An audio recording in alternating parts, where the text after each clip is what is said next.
Last time friends తో కలిసి trip కెళ్ళినప్పుడు చాలానే స్టంట్లు జరిగాయి. బేసిక్ గా నా ఫ్రెండ్స్ మంచోళ్ళే, కానీ వాళ్ళ గుణాలే అలా అని చెప్పి ఎప్పట్లాగా ఈసారి కూడా లైటు పిచ్చ లైట్ అని అయితే అనుకోవడానికి లేదు. వింతలు విశేషాలు కలిసిన ట్రిప్ అసలు 1% కూడా ఎంజాయ్ చేయలేదు. అది కూడా పక్కన పెట్టేస్తే భయపడాల్సి వచ్చింది. చిల్ అవుతారని చెప్పి బయటికి తీసుకెళ్తే వర్క్ ప్రెజర్ మైండ్ లో పెట్టుకుని వచ్చినట్టు ఉన్నారు. వింతగా బిహేవ్ చేశారు. అదేంటి మరి నీకు లేదా వర్క్ ప్రెజర్ అంటే? నా వల్లే నా టీమ్ కి ప్రెజర్. బొక్క పాపం అసలు ఏం చేశారు బ్రో అంటారు. కష్టపడి ఇంత ట్రాఫిక్ లో 80 కిలోమీటర్స్ ట్రావెల్ చేసుకుని వెళ్ళాక ట్రెక్కింగ్ పర్మిషన్ ఇవ్వలేదు. అక్కడ నుంచి ఎగ్జాక్ట్ గా 40 కిలోమీటర్స్ లో మంచి వ్యూ పాయింట్ ఉందని చెప్పి తీసుకెళ్ళి అక్కడికి వెళ్ళాక పాయింట్ ఉంది కానీ వ్యూ లేదు.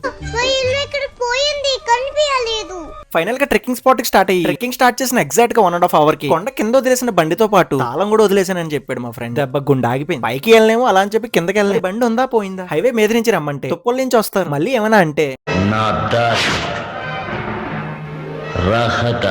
నాతో వీళ్ళు చేసిన స్టంట్స్ అన్నిటిని చాలా ధైర్యంగా తమ్నే లేకుండా ఫుల్ లెంత్ వీడియోగా అయితే అప్లోడ్ చేసి మన ఛానల్లోనే ఉంటుంది, ఒకసారి చెక్ చేయండి. మాట ఇస్తున్నా, వీడియో అయితే చాలా బాగుంది, మిస్ అవ్వదు. సబ్స్క్రైబ్ చేసి నువ్వు వెళ్ళొచ్చుగా. ఉంటా బాయ్. మీకు అర్థమవుతుందా?